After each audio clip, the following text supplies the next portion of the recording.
Та Америкийн нэгдсэн улсад өөрийнхөө мэржлийнхээ дагуу дадлага ажил хийх боломжтойг мэдэх үү?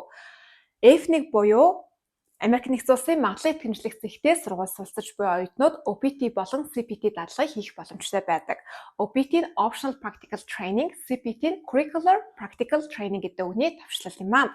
CPT-гээр дадлага хийх хүүхдүүд маань суралцж байх хугацаанд хичээлийнхээ хөтөлбөртэй холбоотой дадлага ажлыг 12 сарын хугацаанд хийх боломжтой байдаг бол OPT дадлагын хувьд суралцж байх хугацаанд болон төгснөхийн дараа 12 сараас 36 сарын хугацаанд мэргэжлийнхээ холбоотой ямар ч ажлыг хийх боломжтой байдаг. STEM чиглэл буюу Science, Technology, Engineering and Mathematics чиглэлээр хийх оюутнууд маань 36 сар буюу арай илүү урт хугацаанд дадлага хийх боломжтой байдаг байх нэ. Харин CPT-гийн хувьд ажлын санал бол заавал авсан байх шаардлагатай. Харин OPT-гийн хувьд бол ажлын санал бол шаардлагагүй байдаг.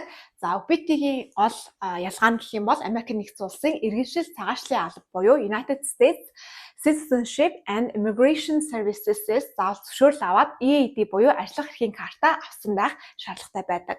Харин CPT-гийн хувьд их сургуулийн олон улсын оюутныхаа албанаас зөвшөөрөл авдаг ийм ялгаатай байх нэ. Ингээд та бүхэн яг аль бие усныхоо F1 үндсэн визагаар OPT болон CPT дадлага амжилттай хамгаалаарай. Амжилт хүсье.